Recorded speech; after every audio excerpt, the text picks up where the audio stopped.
Hi, I'm Diane Danielson, the COO of SVN International Corps, and I wanted to welcome you to SVN Outreach. SVN is a commercial real estate brand with over 200 offices in 7 countries, and we are always excited to talk about real estate and about some exciting trends that are happening in real estate, and especially bringing you people and some of our people, some of other companies that are doing exciting things in the space.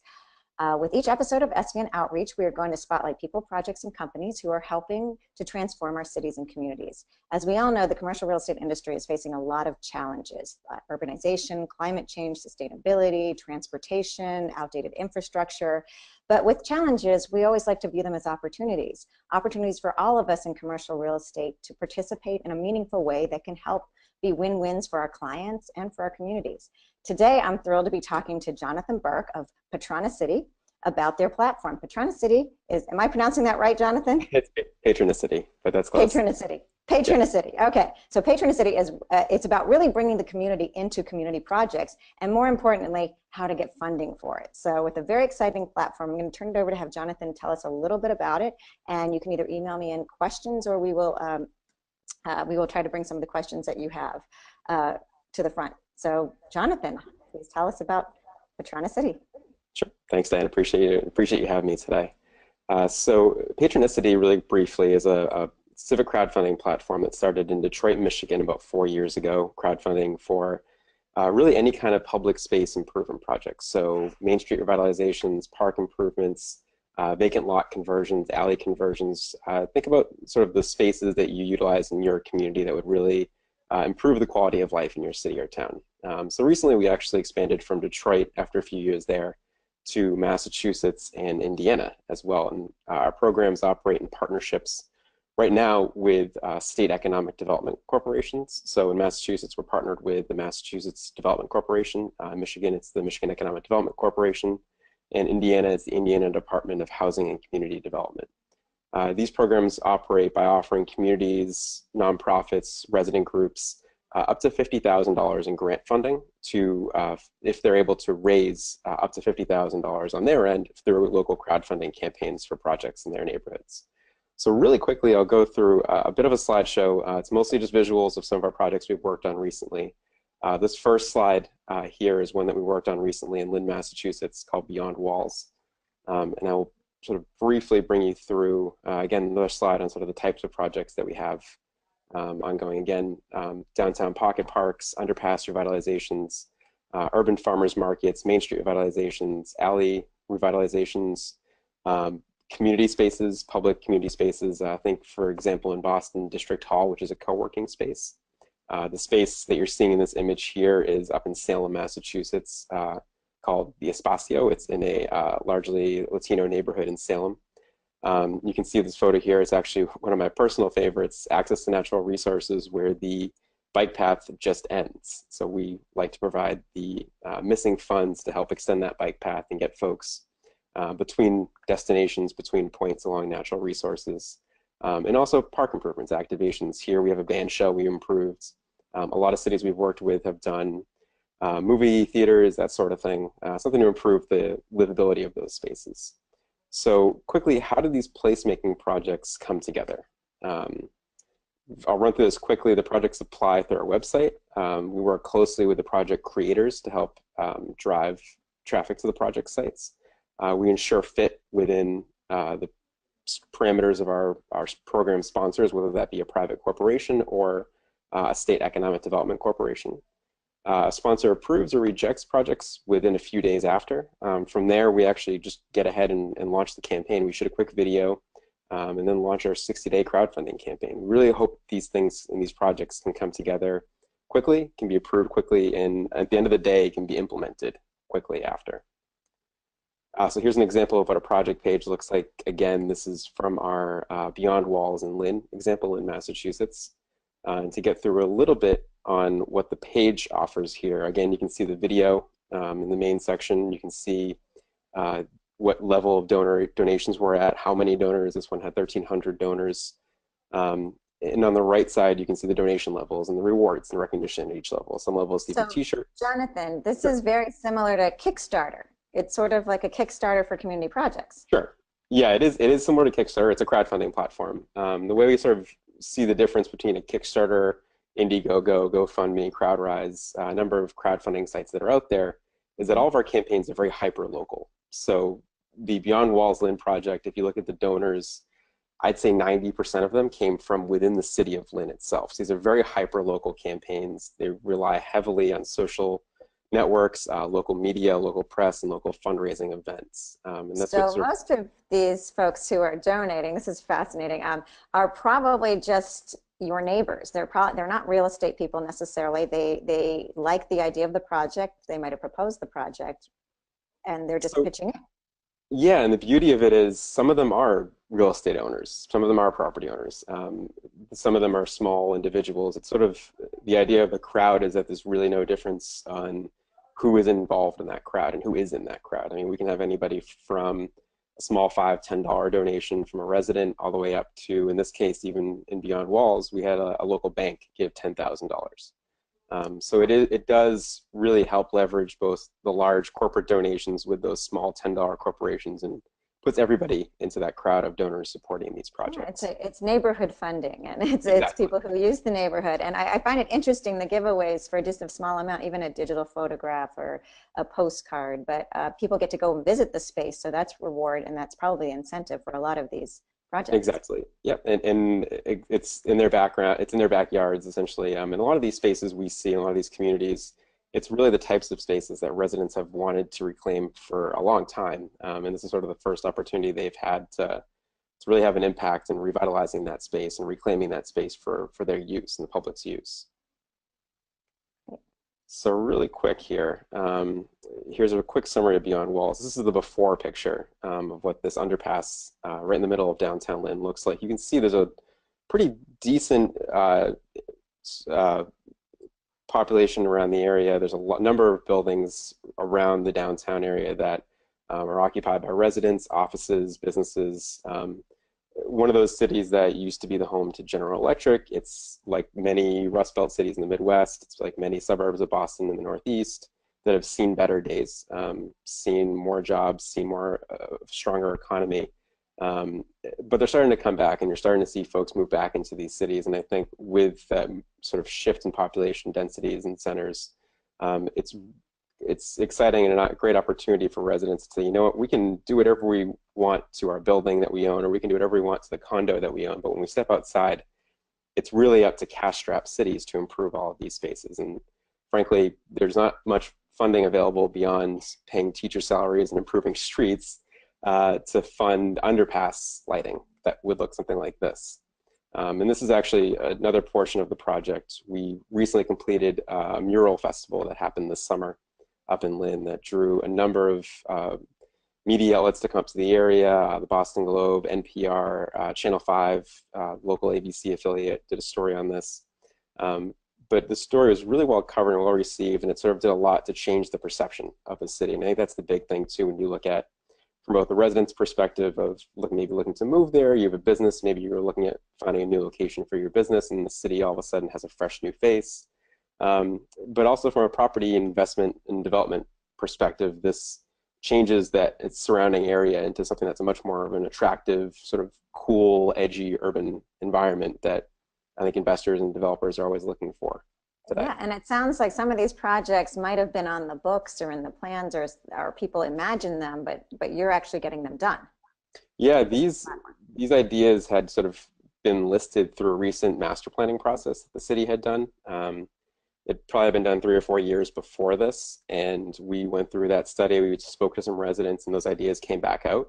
And it took this opportunity to fundraise for 2 months, and then 3 months later, implementing the lighting, the murals, excuse me, and now this fall, implementing the light installations that will be coming up soon. Wow, so this is under a year from Oh conception yeah, to this is execution. Wow. from our first conversation. A lot of the delay getting this approved was getting permission from the State Commuter Rail Transportation Authority, the MBCR, I believe it is. Right. It took a few months to get approval to attach lights to their underpass. But from launching our crowdfunding campaign in the spring of 2017, the mural festival happened in the summer. And then lighting and sculptures and other artwork pieces are going in all around downtown this fall. So basically 6 months from fundraising, all the way Wow. through to implementation. So it's pretty quick turnaround time. That's a pretty quick turnaround. Now, does your company help with getting those approvals, or are you just the online platform that puts it all together, or how does that We work? Sure. So we do. We help with the approvals. We're also very lucky that a lot of these campaigns tend to come with the support, obviously, of our state partners in Massachusetts and Mass Development. And this campaign in particular had the support of a number of politicians in the area. The governor's office, the governor lives a few miles away from here, so he took interest in this.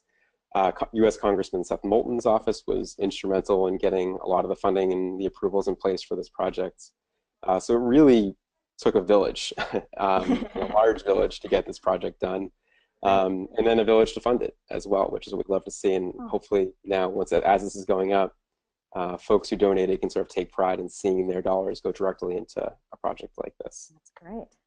That's And great. then really quickly, I wanted to run through sort of to give you an idea of how our programs work and sort of how they work from a sponsor perspective. And our sponsors are those matching grant sponsors, folks that corporations and state agencies that kick in matching dollars to the project to these hyperlocal campaigns. So um, at the start of the campaign program launch, we launched with a press conference. So in Massachusetts last summer, we launched with a large day-long event, a morning press conference, kickoff event, and a large social media push and traditional media push discussing the program, discussing the opportunity for Mass Development's matching grant. The projects then come in through our site, so we accept applications on a rolling basis for that, and we vet those projects. Then the crowdfunding campaign launches. So the campaign launched with a fundraiser.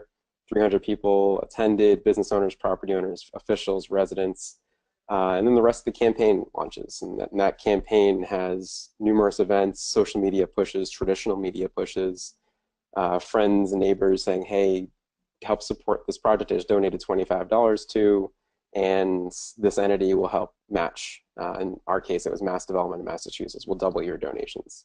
Then this summer, which I was just mentioning, we had the Mural Festival, which included artists from around the world, actually, all representative of sort of the nationalities and cultures that existed in Lynn, receiving coverage, like I mentioned before, from the Boston Globe. The local media had numerous articles almost daily during the festival, showcasing what happened the day before, discussing the whole program, the donations, the initial crowdfunding campaign, and then how it got into actual implementation. And then the underpass lighting, which is coming up this fall, will most likely garner another wave of press and wave of coverage from local and hopefully regional and national media as well, showing how sort of this home of General Electric and where General Electric was born is sort of reviving itself and not really relying on folks to come in from outside of the city to help take that next step, take the city's next step.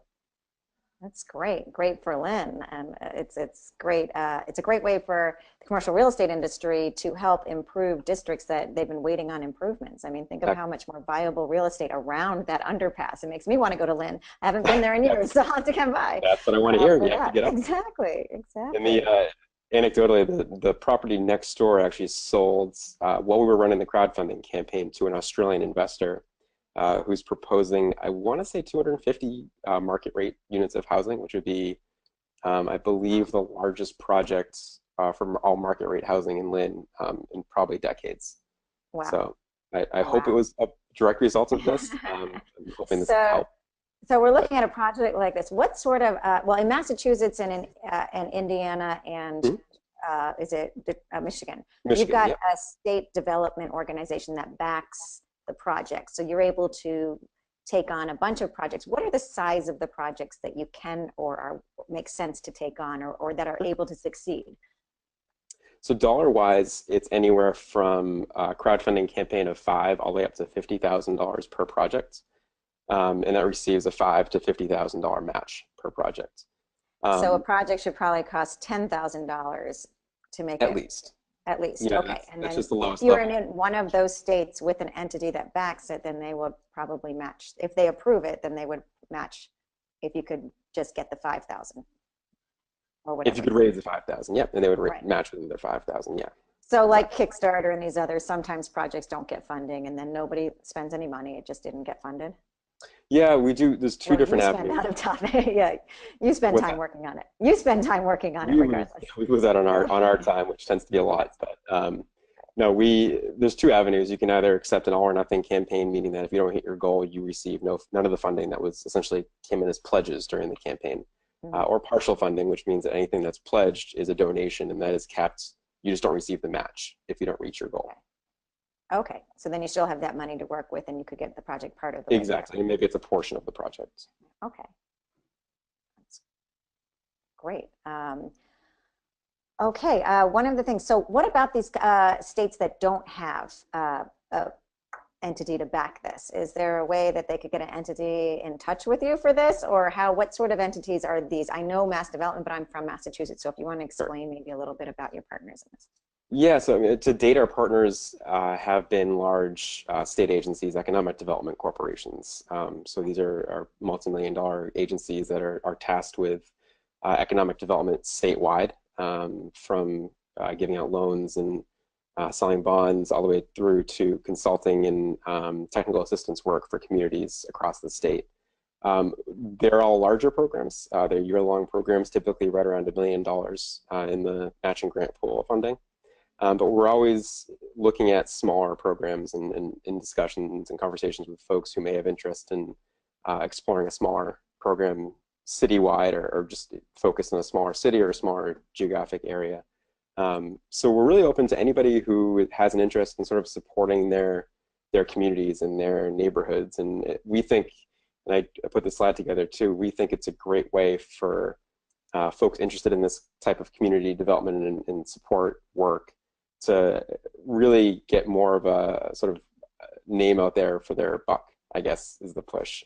It's Yeah. not only do you get sort of the recognition at the ribbon cutting event, but throughout the entire crowdfunding campaign, we hope that folks do send out their tweets and Facebook posts saying, "Hey, support this campaign in our town, and X entity will be the one who's doubling your donation to the project." And it's a real good way for organizations and groups So you to could sort have of bring private that. sponsors who are, or backers who will match the funds. It doesn't have to be Exactly. economic development. So Yeah, it that's doesn't no have to be tie to economic that. development. So if you Yeah, have an entity like a local regional bank in your community and they're interested in developing something that would benefit the community, usually it has to be a sort of economic development type need, that they can contact you and be and start a program locally anywhere in the yeah, US.